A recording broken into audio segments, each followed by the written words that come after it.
Hi, I'm Kevin, And I'm Amanda. and we are serving up All that jam.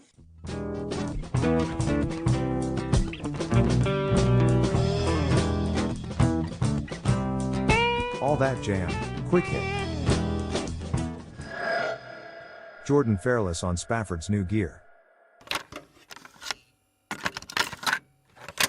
Let me ask you, the other night, since we're completely going to go off script here, I guess, you broke a string. Yep. And it was fantastic, but when you got on the backup bass, the stream sounded better. Interesting. It had more bottom end for some reason. Well, is that your backup bass? Do you always carry that with you? Is it an It older is. model or? So both of those basses are from the same maker, which is Michael Kelly Guitars. The backup bass was a gift last summer, I think. My wife got it for me. She saw it. I've been eyeing it, and our anniversary was coming up, so she got me that bass as like a easier bass to travel with. I have my custom 5 string, but it like you get weary about flying with that, and, like taking it all kinds of places because there's only one of them. And then I just fell in love with the backup bass, and then I got my hands on this other one, which is there's two of them in that series. They both have that kind of blonde top and similar wood, different design. The backup bass is a jazz bass model, but it has precision jazz combo instead of just a normal jazz bass pickup setup. And it's a little bit, it's just a different bass. It is. It's more round. And the other one is more like punchy. It's got a little bit more variety. And it can be as full. It's just I don't always have the bass knob in the right place sometimes. But it is. It's got a little bit less body. The other one that I play, but it's a little bit more versatile in that it's got some ways that the electronics are done that make it a lot easier to switch from playing with your fingers to playing with a pick and slapping, or playing with your fingers to play funk versus playing like a ballad or something. And I'm like really particular about like how I want the bass to feel. And I love the switch on the Pinnacle. The Element is the jazz bass model. That's the backup. The Mhm. Pinnacle has a switch that changes the coil taps, and it just like puts the bass in the perfect spot to be able to switch tones without having to like go like this and turn all the knobs. Like nothing worse than needing to do a quick change and knowing that you need to change 3 settings and trying to get them all as close as possible. So the other one, it's like it doesn't have the same body, but it cuts a little better, and it's got a different thing. But that was the first thing. I picked up that bass and I plugged it in and just put my headphones on completely raw.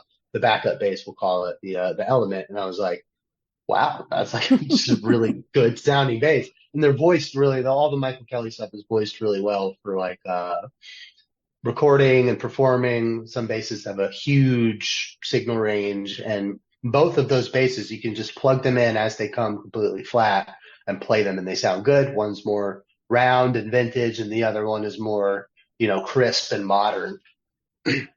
So Brian got a new guitar, didn't he? He did, yeah. The Uh, Crow has uh, joined the how is it? family. How is it working with that? Because I feel like that cut off some of his top end, which was probably needed. Sometimes I think his old guitar could get screechy sometimes hitting the top end. How is it like listening in a jam? Is it weird hearing the different guitar, or is it just I'm here with Brian and we're doing this? It's still, I mean, I'll give my hats off to Andrew and how he crafted it, because it still sounds, and like any musician, I think, it really does come down to the fingertips and like Brian's calluses and the way, the angle that he holds his pick and all of that stuff, where my same attack on the bass, all of those things, like you can pick up any instrument and you can make it sound like you will sound like you when you play it because you are you. And you can try to sound like someone else and imitate and stuff, but everyone kind of has their sound. But Brian did spend that time building that Mhm. sound on the Raven. So then to make another guitar is a big kind of undertaking, because you need to deliver something that maintains familiarity but also brings improvement. And I think that this is a perfect example of that, because it's more the way that they designed it. It's got just a naturally more full sound, and I think not doing the like semi hollow thing maybe could be partially credit for that, slightly darker tone. It is a little thicker, and but it projects more naturally, which is really interesting because it's got the sound hole in it. But when he plugged it in and we heard it, it still sounded like the same. And then we're like, not the same, but it's familiar. And it's like, okay, this is like a better, more tailored version. I won't say better because it's just different. There's no better. Like I love Right. both of my Michael Kelly. Mhm. I love all of my basses. They're just all different. And this one is just an evolved version that had a little bit more input from the artist, and you could tell that they worked on it together. Where the other one was more of like a surprise, and like they didn't know each other as well at that time, and they've had years and years and years of road experience and testing, and it just like fell right in. And honestly, it's allowed, I think, the bigger sides of it, larger neck, and some of the other improvements that they made have allowed Brian more room in how he can play because the guitar is bigger and he's got more ability to like climb and move around. Like I used to pick up the rate. Like, was this a mandolin? Like, Right. I'm playing the bass. And like, it's Right. not that, but it always felt so light and delicate. And this one felt a little more sturdy, a little more It robust. is a beast looking thing there. You know what I think is super cool is, and I know, Kevin, you mentioned that you've been watching a lot of the streams.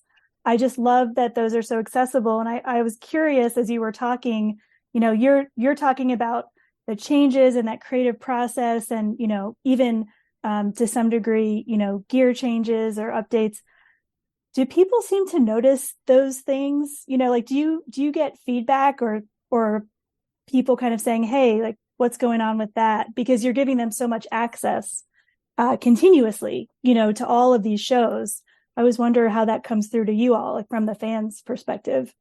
Definitely, they notice everything that we do, even like unintentional stuff. They'll build Yeah. like theories around what it means, and I love that. But they do, they notice something and be like, hey, really like the new bass. It's like a Mhm. basic thing. But then like as far as, hey man, I noticed that you didn't have your compressor in your rack on this tour, and I really liked the natural sound of the bass. Like you'll hear stuff like that. So like every detail is being analyzed because we were putting it out there to be analyzed. We want people to pay attention to the antics that were little things that we're doing in the set list and like stuff to see if people are paying attention, you know. So they're watching, and we try to leave little Easter eggs and stuff out there for them. But I mean, yeah, everybody notices every little detail, and you get constructive criticism, or Mhm. because like video streaming, especially on a DIY level like we're doing right now, is very difficult. Not in the terms of actually like switching it, but carrying the rig and setting everything up and making sure your audio times are always good and your colors are good and that the internet's going to be stable and like, all the cabling, everything's talking. It's such a like new thing for us that we're figuring out on the fly. And it started as like this idea of kind of what we did initially with our audio, before, like early on when digital mixers were still reaching their like availability level, and the X32 was the new tech out. Mhm. That was like we got in on that and started recording everything. And then we found out about SoundCloud. You start putting it out on Mixler. We stream the Cabbage Jams. We do this and that, and we were giving all of that away for free, which is the number one marketing lesson from the Grateful Dead was giving everything away for Yep. free. There's a really great book called Marketing Lessons We Learned from the Grateful Dead, and it Mhm. is just absolutely incredible to watch how that people have actually taken those outside of the music business and applied them elsewhere. But it's the same idea with, okay, well, people don't want to just put in their headphones and listen to music anymore. It's the same thing we see on social media. People want video, they want it happening in front of them. So here we are with the modern version of giving away our soundboards. Now we're just streaming it out to YouTube for free. Everybody else is charging, and you need to pay, and you don't know what quality you're going to get. We're giving away a high quality, full HD with good quality audio. And I think people are patient with us sometimes when it doesn't work. If you are enjoying All That Jam, please like and subscribe to our social media channels at All That Jam Pod on Twitter, Instagram, and Facebook, or visit our website, allthatjampod.com. Make sure to sign up for our email list and tune in every week for new episodes. Also, look for full interviews on our YouTube channel. And remember, stay beautiful, but don't stay underground too long.